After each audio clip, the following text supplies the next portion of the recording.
En este video vamos a hablar acerca del estado redox intracelular y los mecanismos de un proceso llamado estrés oxidativo. Para poder hablar acerca del estado redox es necesario conocer a una molécula que es el oxígeno. Sabemos que el oxígeno es esencial para nuestra vida, ya que somos organismos aerobios.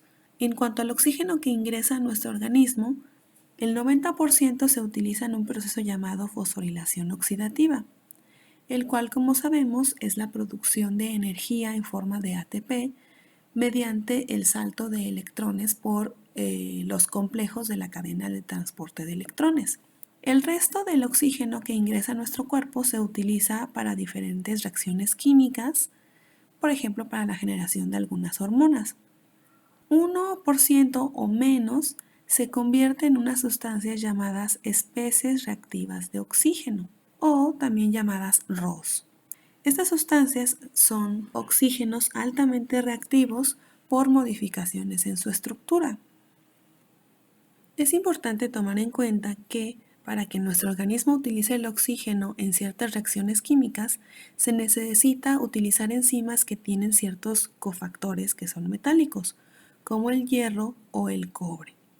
De hecho, el hierro y el cobre permiten activar al oxígeno, pero por esa misma razón, el que se encuentren estos cofactores metálicos de manera libre en el organismo puede llevar a la generación de grandes cantidades de especies reactivas de oxígeno, por lo que normalmente cuando el oxígeno tiene que entrar a una reacción química es necesario utilizar estos cofactores, pero digamos que secuestrados por alguna proteína, como en el caso de la hemoglobina.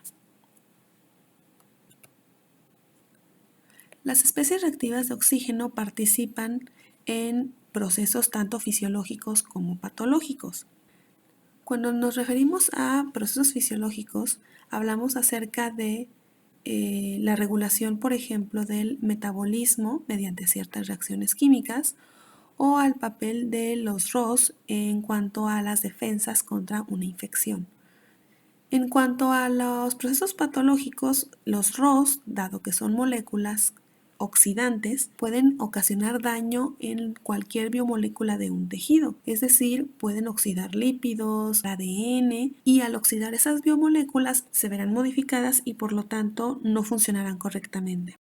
Nuestro organismo desarrolló la capacidad de protegerse ante la formación de especies reactivas de oxígeno. Este está dado por la producción de unas moléculas llamadas antioxidantes. Es decir, en nuestro organismo queremos que haya especies reactivas de oxígeno en poca cantidad, dado que tienen participación fisiológica, pero debemos mantenerlos en equilibrio con sus contrapartes, que seguramente han escuchado hablar de ellos, ya que nos los suelen vender comercialmente para retrasar el envejecimiento. Existe una gran diversidad de especies reactivas de oxígeno. En esta tabla se enlistan 4 de ellos. El peróxido de hidrógeno es el que se encuentra en mayor concentración en sangre y tejidos, aunque a comparación de otras sustancias se encuentra en cantidades micromolares. Aunque se encuentra en gran concentración, en realidad el peróxido es bastante estable, entonces no es tan reactivo como otras especies reactivas de oxígeno. Eso significa que no es tan dañino. En cuanto a daño, el que genera mayor problema cuando incrementa en cantidad es el radical hidroxilo, ya que es uno de los que tiene mayor capacidad de dañar biomoléculas. También existen otros como el superóxido, el cual ayuda mediante ciertas reacciones químicas a formar, por ejemplo, peróxido de hidrógeno.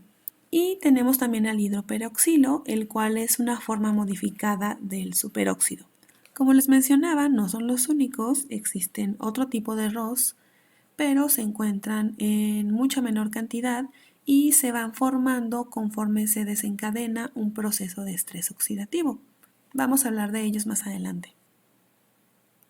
En nuestro organismo se van a estar formando ROS continuamente mediante 3 mecanismos principales.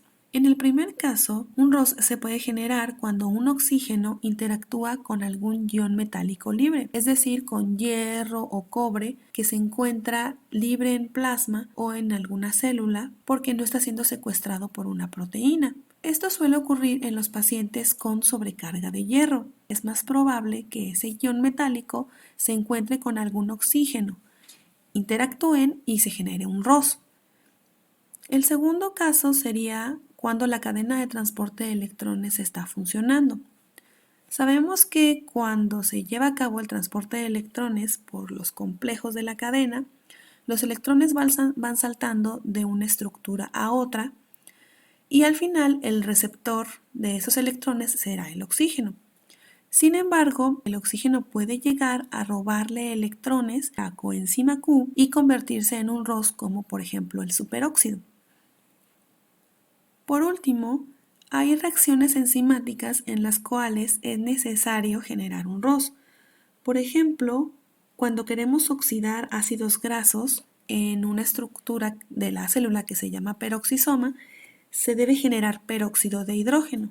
Entonces, digamos que ahí estamos generando el ROS a propósito con algún objetivo en específico. Además de los ROS, existen otro tipo de moléculas oxidantes que son las especies reactivas de nitrógeno. La más conocida es el óxido nítrico.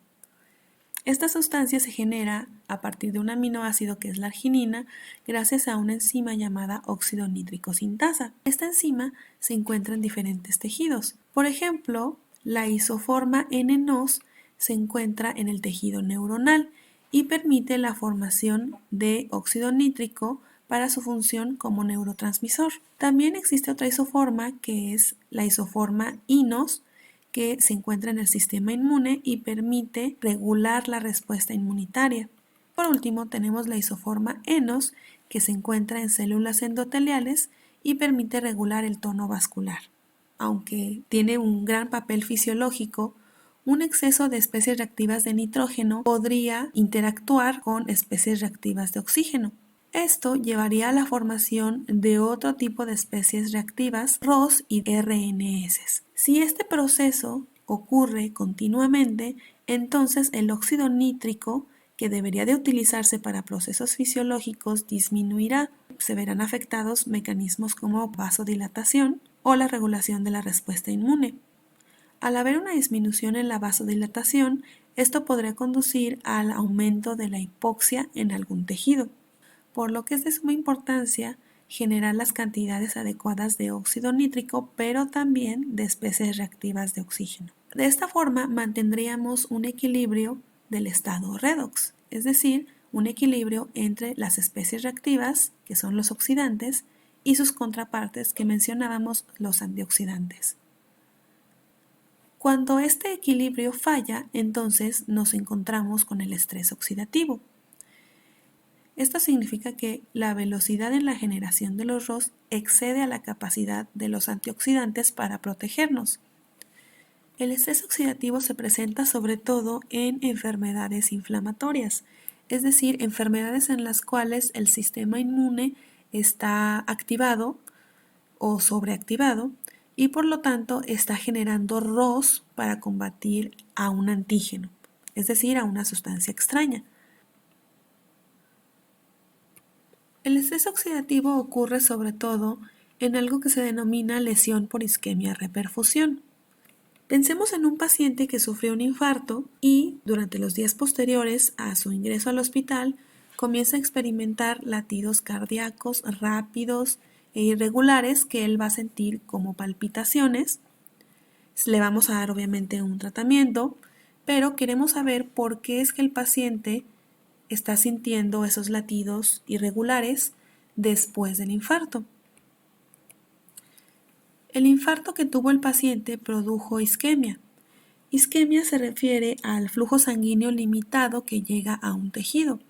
Por lo tanto, priva al tejido de nutrientes y también de oxígeno. Cuando un tejido no recibe buenas cantidades de oxígeno, se ve disminuida la tasa de la glucólisis aerobia y la producción de ATPs que la célula requiere. Por tanto, las células recurren a la ruta de glucólisis anaerobia para generar energía. Eso significa que van a generar NADH y lactato. Ahora, dado que la célula no está recibiendo oxígeno, el oxígeno no está actuando como el aceptor final de los electrones en la cadena de transporte de electrones. Se van quedando atorados en cada parte de los complejos. El exceso de electrones que satura los complejos de la cadena hace que el potencial de membrana mitocondrial aumente, es decir, hay un exceso de cargas negativas en la mitocondria. Cuando logramos reintroducir oxígeno a las células que estaban privadas de él, aceleramos el funcionamiento de la cadena de transporte de electrones y al mismo tiempo el oxígeno puede oxidar sustancias de la cadena robándose electrones. Se va a incrementar la producción de ROS rápidamente y por lo tanto se va a superar a las defensas antioxidantes. Los ROS entonces van a inundar la célula y van a dañar biomoléculas como lípidos de membrana o de organelos, ADN, carbohidratos, lo que al final va a conducir a la necrosis de esa célula y por lo tanto de algún tejido.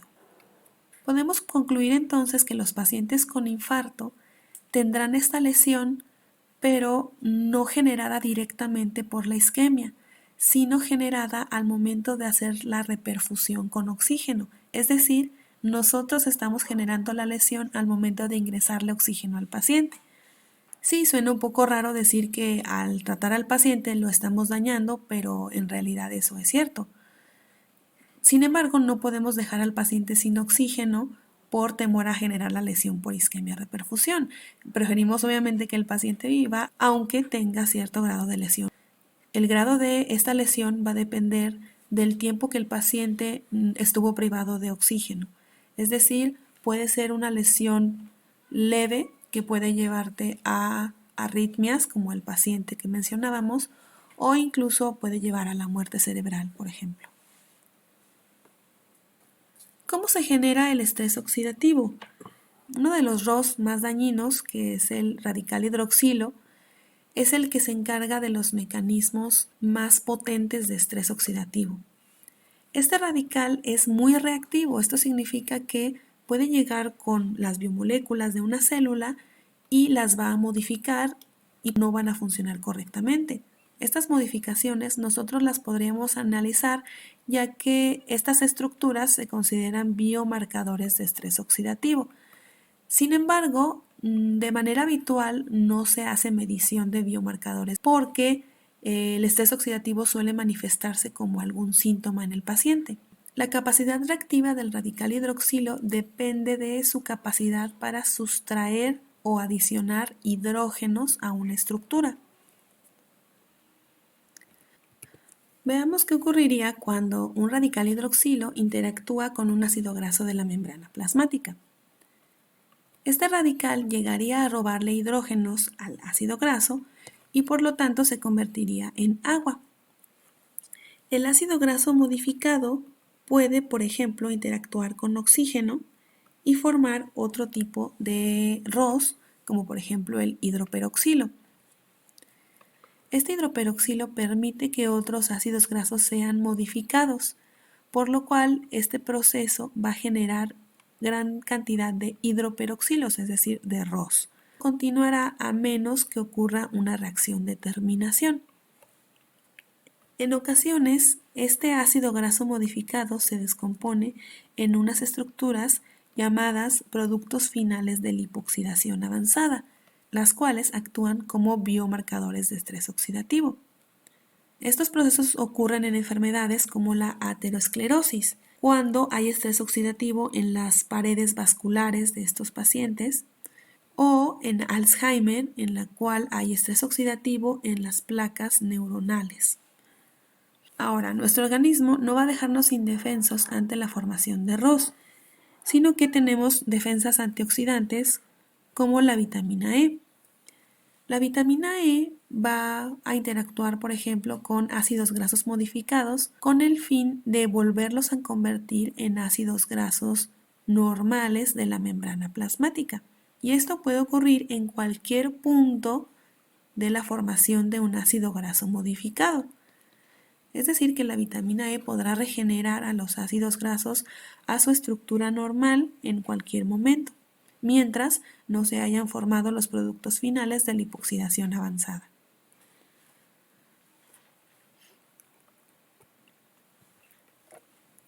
Si el hidroxilo se encuentra con una proteína, al modificar los aminoácidos, la estructura de esta proteína se puede ver modificada. Lo mismo puede ocurrir con los ácidos nucleicos. Cuando interactúa con unas estructuras llamadas bases nitrogenadas, es capaz de modificarlas y esto hace que se modifiquen las instrucciones para construir las proteínas del organismo, por lo que dependiendo de en qué punto se encuentre esta base nitrogenada, se verá afectada cierta proteína. Podemos observar las modificaciones que los ROS hacen a las proteínas, por ejemplo, cuando se genera nitrotirosina, que es una modificación que se encuentra frecuentemente en los pacientes con Alzheimer y aterosclerosis. Los ROS también pueden reaccionar con carbohidratos y generar compuestos reactivos que se unen a las proteínas y forman productos finales de glucosilación avanzada. Esto ocurre en enfermedades como la diabetes. La hipoglicemia y el estado de estrés oxidativo permiten que los ROS estén continuamente modificando proteínas en los tejidos de los pacientes. Dependiendo de la proteína, pues se verán diferentes complicaciones. Si la proteína está en el endotelio vascular, pues vamos a ver complicaciones vasculares como por ejemplo el pie diabético. También podemos ver habitualmente complicaciones renales, es decir, las modificaciones de las proteínas y carbohidratos están ocurriendo, por ejemplo, en riñón, y por eso en pacientes con diabetes es común la insuficiencia renal. También podemos encontrar complicaciones retinianas como por ejemplo el desarrollo de cataratas. A partir de todo esto podemos concluir que cuando exista un exceso en la generación de ROS, esos ROS van a ser capaces de generar nuevas especies o biomoléculas reactivas que van a continuar el proceso de estrés oxidativo, por lo cual es importante tener buenas cantidades de antioxidantes para detener los procesos antes de que se compliquen. El oxígeno entonces, aunque por sí mismo es inocuo, cuando se encuentra bajo ciertas circunstancias se puede convertir en especies reactivas. Se podría decir que el oxígeno puede ser tóxico. De hecho, existe un término que se llama hiperoxia. Esta condición se desarrolla cuando un paciente recibe gran cantidad de oxígeno.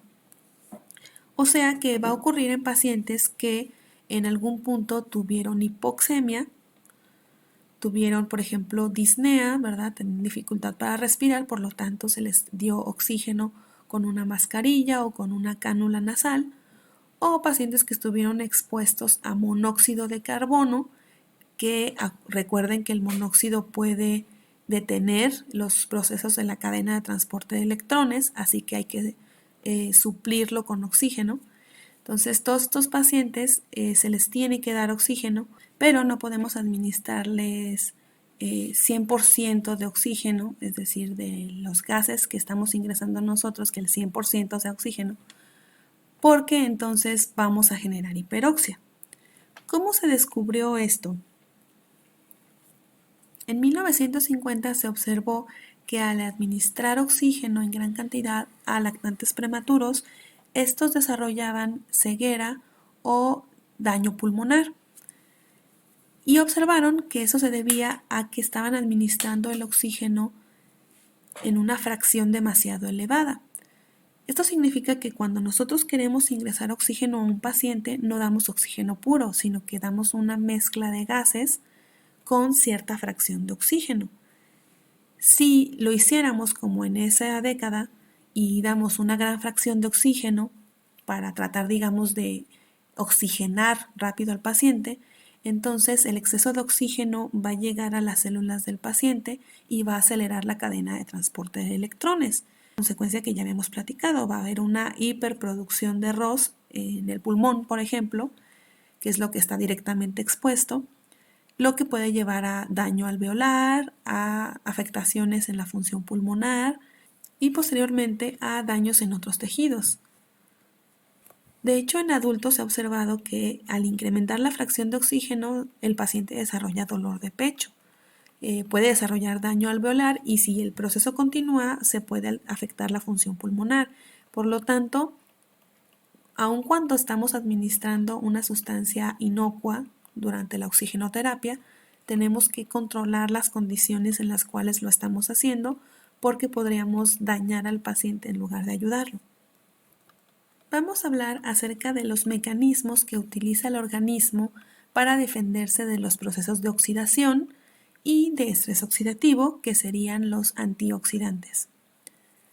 Las defensas antioxidantes consisten tanto en moléculas, enzimas, como en mecanismos celulares.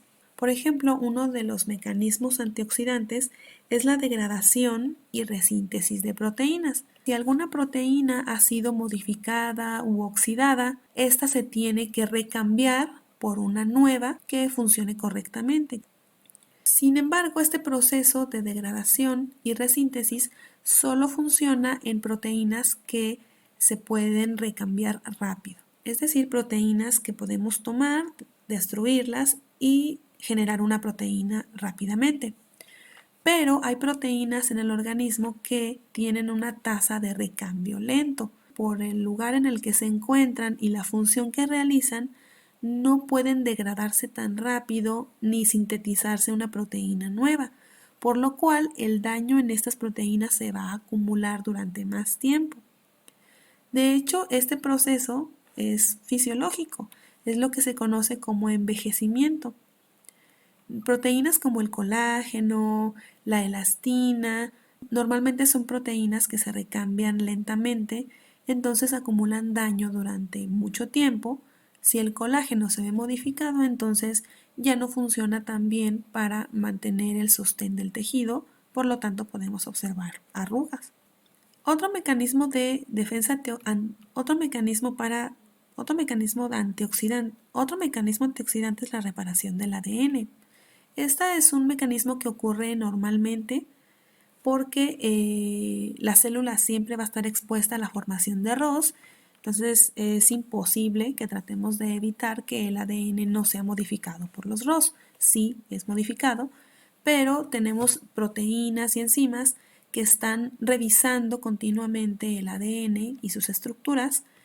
En caso de encontrar alguna modificación, esa modificación es reparada. Sin embargo, en enfermedades donde hay una alta formación de ROS, es difícil hacer todas las reparaciones que se van acumulando, permanecen como mutaciones y esas mutaciones pueden desencadenar el desarrollo de cáncer en esa célula. Además de los mecanismos antioxidantes, existen moléculas que funcionan como primera, segunda o tercera línea de defensa. La primera línea de defensa, es decir, la forma, digamos, más rápida de evitar la formación de sustancias oxidantes, es secuestrar cualquier ion metálico que pueda estar libre para interactuar con un oxígeno. Esto se hace mediante proteínas que son capaces de secuestrar hierro, cobre, entre otros iones metálicos. Aquí están algunos ejemplos de ellas. En caso de que ya se haya formado una especie reactiva de oxígeno, está la segunda línea de defensa, que son las enzimas antioxidantes. De estas existen tres diferentes: la superóxido dismutasa, la catalasa y la glutatión peroxidasa. Tenemos la tercera línea de defensa, que son las vitaminas, específicamente las vitaminas A, E y C. Vamos a hablar en primera instancia de las enzimas antioxidantes. La superóxido dismutasa es una enzima capaz de destruir el superóxido y convertirlo en oxígeno y otro ROS, que es el peróxido de hidrógeno. De esta enzima existen varias isoformas en el organismo y casi siempre actúa a la par de otra enzima que es la catalasa. La catalasa se encuentra en los peroxisomas sobre todo, para destruir el peróxido de hidrógeno y convertirlo en agua. De esta forma, cuando las dos actúan al mismo tiempo, podemos destruir un ROS como el superóxido y convertirlo hasta agua. La tercera enzima antioxidante, que es la glutatión peroxidasa, tiene gran participación en las células epiteliales intestinales. Su objetivo es contrarrestar los ROS que pudieran venir de la dieta, sobre todo de los alimentos que se consideran frituras. Esta enzima utiliza como sustrato una sustancia llamada glutatión reducido. Esta sustancia va a donar sus electrones a una estructura para poder regenerarla a su estado normal, por lo que después de utilizarse pues se va a oxidar. En esta parte podemos ver el funcionamiento de la enzima glutatión peroxidasa. Cuando se encuentra con un peróxido de hidrógeno, por ejemplo, esta enzima es capaz de convertirlo en agua, pero para lograr eso es necesario donarle electrones a partir de esta sustancia que es el glutatión reducido. Esta sustancia, una vez que se le dona sus electrones al peróxido, se va a oxidar, por lo tanto después de la reacción se encuentra como glutatión oxidado. Si yo quiero continuar desarmando ROS como el peróxido, tengo que lograr que el glutatión oxidado vuelva a quedar como glutatión reducido. Entonces, alguien más tiene que donarle electrones a esta estructura. Esa molécula es el NADPH. Esta molécula es capaz de donar sus electrones al glutatión oxidado para que se convierta en glutatión reducido y poder volver a funcionar como antioxidante. Después de haber regenerado al glutatión y dejarlo como glutatión reducido, el NADPH se va a convertir en NADP. Este NADPH se produce en una ruta metabólica llamada vía de las pentosas fosfato, que es una ruta en la cual se oxida la glucosa con el objetivo de formar esta molécula.